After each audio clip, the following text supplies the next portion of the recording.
All right, Summer Games Fest. Right around the corner as we record this, it is almost summertime, so it makes sense that Summer Game Fest would be right here.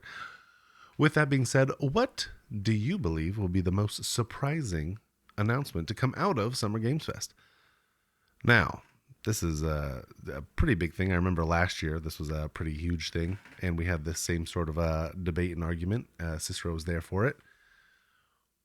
Well, this year we've already got some big game drops, some big name drops. What do you guys think is going to be the biggest thing? Mike, you on the last one, so Justin, this is going over to you. What do you think the biggest, most surprising announcement out of Game Fest or Summer Game Fest will be? I'm just going to keep it simple. Surprising, would surprise everyone in my opinion. Back in 2020, they announced a game, and we haven't heard diddly squat about it. Quack, quack, quack, quack. That's my thoughts on that. Didn't mean to rhyme there either. But this game is thought about in the back of your mind. This is a game that we all hope the best for, and we don't know when we're going to get that. But they're going to come out with gameplay, trailer, and release date for the reboot of Fable. That is Fable 4 for anyone listening. This is going to be either Q1 of next year or late this year, which would surprise everyone, knowing they weren't just holding it in their back pocket. They were working on it all along over at Playground Games, and they're ready to go. They're finishing up their touches on Forza, which is releasing this year, hopefully. But at the same time, they've been working on Fable this whole time. And early next year, even that would surprise everyone. Everyone is hoping late next year. So if they were to release a date and a gameplay trailer that blew our minds for the reboot of Fable, everyone would be surprised and hoping the best for. Okay, Fable. Mike, what do you think the biggest, most surprising thing to come out of Summer Games Fest may be? So, around the gaming industry, a lot of people are calling this the year of the fighter, right? Because there's a lot of fighting games coming out. There's Tekken 8. There's obviously the recently announced Mortal Kombat 1. And then there's also Street Fighter 6. And when I was thinking about this question, I was thinking about Summer Games Fest specifically because they've already established marketing and have already announced that they're going to have the world's first premiere gameplay for Mortal Kombat 1. And so with those expectations already set from Jeff Keighley and the Summer Games Fest team, I propose that the most surprising announcement would be a reboot to Soul Calibur. Just another fighting game just coming out of nowhere. I think it would be a crazy surprise because everybody has their minds on Street Fighter 6, Tekken 8, and Mortal Kombat 1. And so what would be astonishing, what would be surprising, what would be crazy is if a reboot of Soul Calibur was also announced. Now, Soul Calibur, I forget what the last Soul Calibur was, but Soul Calibur is an awesome fighter. And Unbreakable Soul in 2013. That was the last Soul Calibur, right? It's a mobile game, yeah.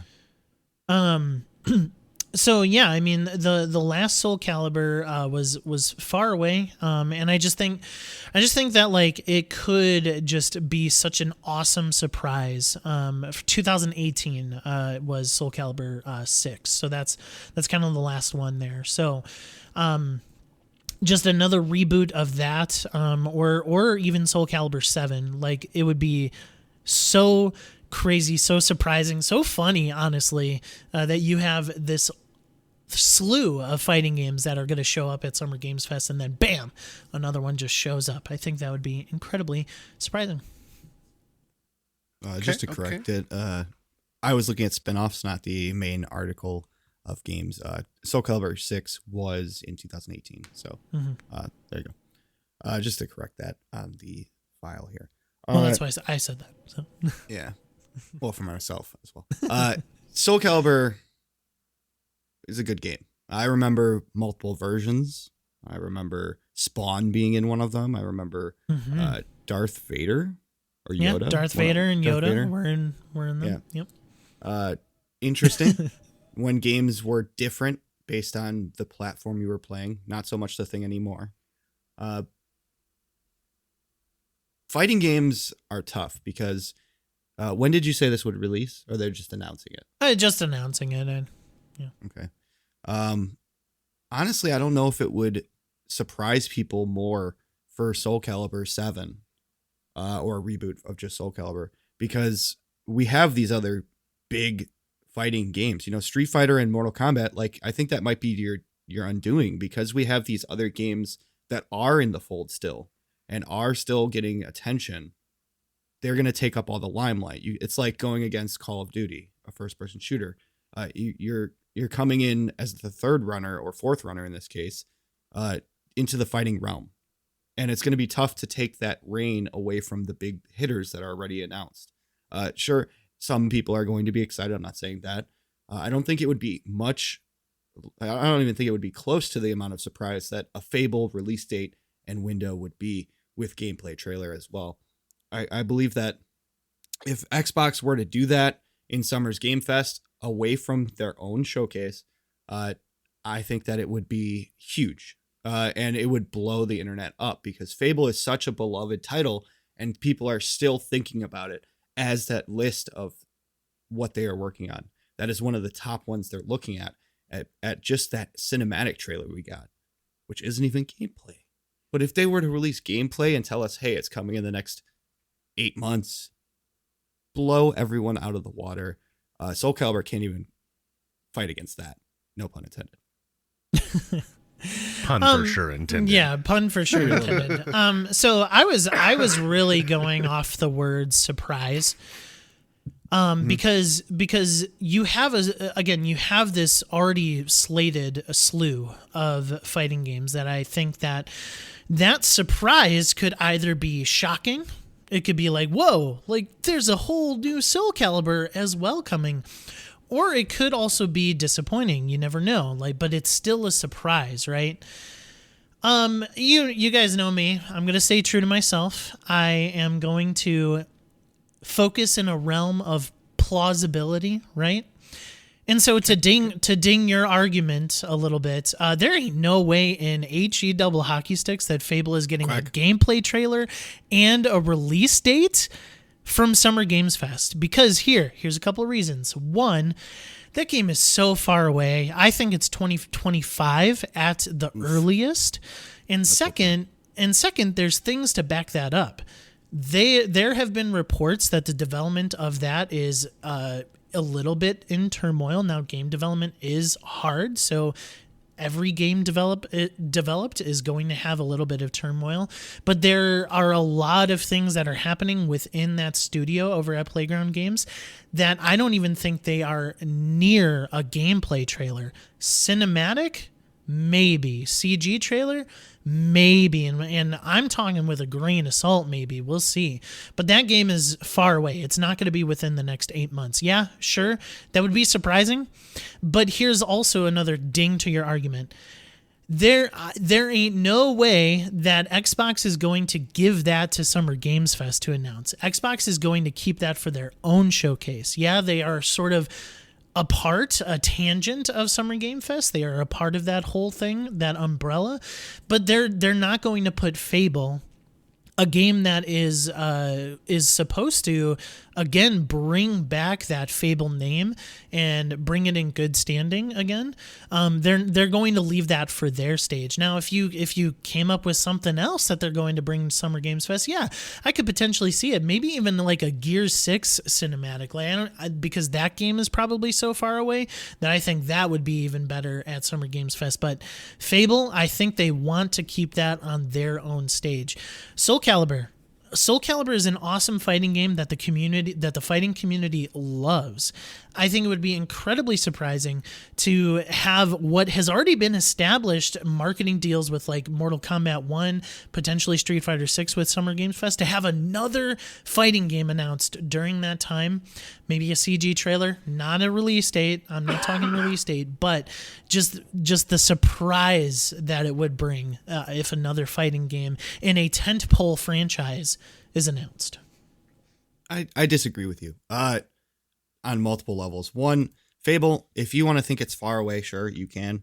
Back in 2022, there was a report. They announced that they were working with Eidos Montreal, and they haven't worked on a game since Guardians of the Galaxy 2021. So they haven't had anything under their fold. They have been solely, hopefully, working on Fable, in my opinion. And what would Xbox need, right? Xbox does not want to reach this peak of subscribers and their vision, their player rate is up here at the top. They want to go further than that, right? Any company would. And releasing the trailer and announcement in Summer's Game Fest, not everyone watches Xbox Showcase because there are, some would say, Sony ponies.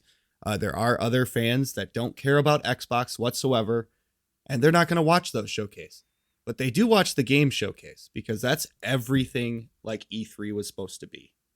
And when they see a release date and trailer for an Xbox game that they didn't know was coming or didn't know that was a thing, it's going to blow their mind. And hopefully, if Xbox plays their cards right, pull them into the ecosystem and add to that ecosystem to raise that bar higher. Xbox is smart with that kind of stuff. They're going to put something, little tease of be like, here's this little nugget of goodness. Let's throw it in the Summer's Game Fest. And everyone that's not an Xbox fan will see it and be enlightened and be like, oh, maybe I should get an Xbox. Maybe I should try it out. That looks phenomenal. That looks fire. I remember playing Fable back in the day. Hits that root, that little tiny root of nostalgia, and yet what has come from it. And throwing that in the game showcase, you think that Xbox is going to show off games in the game showcase? That's not smart at all. They want to have a huge presence there, just like Sony and Nintendo should, because this is the big E3 event that's going to bring everyone into gaming and be excited about gaming. And throwing in a first-party game like that is only going to bolster Xbox as a whole. Why wouldn't they save that for their own showcase? That just doesn't make sense to me. That's the surprise. That's the surprise. Yeah, I get that. But I don't see them pawning out Fable to Summer Games Fest when they have their own showcase. Like opening night. I don't see Soul Calibur coming up and being like, oh, we're going to enter the race when you've been out of it for so long. They're not entering the race. They're just announcing a new one. This game is a year off. But that's like saying SOCOM's going to come out and be like, hey, we're going to beat Call of Duty out of the water when Street Fighter. And when's the last SOCOM that came out? Exactly. That's what When's I'm saying. the last Soul Calibur that came out? 2018. Like that's only 5 years ago. You're talking about a game from the 2000s. You don't come. This is the wrong time to do that with these. How is other that the big wrong hitters. time? No, in hitters. fact, that is the best time to come out because fighting game is going to have a brevity of options and it will bolster the catalog. It is the best time to announce right now because fighting games are in a renaissance. Everybody is talking about how Street Fighter 6 is going to be awesome. They've already played it. It's going to be amazing. Mortal Kombat 1 looks like it's going to be amazing. Tekken 8 also does. Why would you not announce Soul Calibur 6? Or 7, sorry. It's just not the renaissance for Soul Calibur, is what I'm saying. Mortal Kombat has been going strong. Street Fighter has been going strong. That's like what happened with Star Wars Fallen Jedi or the new Jedi game and Tears of the Kingdom. It was a week-long difference, different completely games, but Tears of the Kingdom took up all the limelight. That's what's happening. You don't do that because it's bad for your projections. It's bad for your money that you're going, the potential money you can make. It's the wrong time. I'm ready. So here's the thing. I think that, Mike, you kind of fought against yourself a little bit because you talked about it's the season of the fight, right? And I don't think it'd be as surprising to announce another fighting game. And I think Justin hit back pretty hard on that. It wouldn't be that surprising if there's a bunch of other ones coming out. Would it be more surprising for Fable? Yes. Would, your argument that it's less likely? That's true. But that makes it more surprising if it's less likely. When everyone's looking the other direction and going, well, they're obviously going to save this for their own thing, and they're obviously not even close to it. If they come out with it, it would surprise everyone, especially me. I'm kind of a big Fable fan. I don't think it's coming. Yeah, rumble possibility is kind of skewed on that one a little bit, but if it does, I that's think Mike's surprising as probably heck. correct. We're looking at 2025 for that game. Can you imagine, I though? would be very surprised if they came out in Summer Games Fest and were like, by the way, Q1 2024, get ready, buckle up, because you're in for a ride. I would be floored. For Soul Calibur. I would be floored about that too. Because That's late to the race at that point. I don't think we're getting either of these games. But more surprising Fable, Soul Calibur in the season of the fight. I think it'd be a little less surprising. Mike from Test Your Might here. Thanks for listening to this debate topic from the latest episode of Test Your Might. If you'd like to listen to the full podcast, check out the links below. Please subscribe to the channel over to my left and check out this playlist to my left as well. Bye.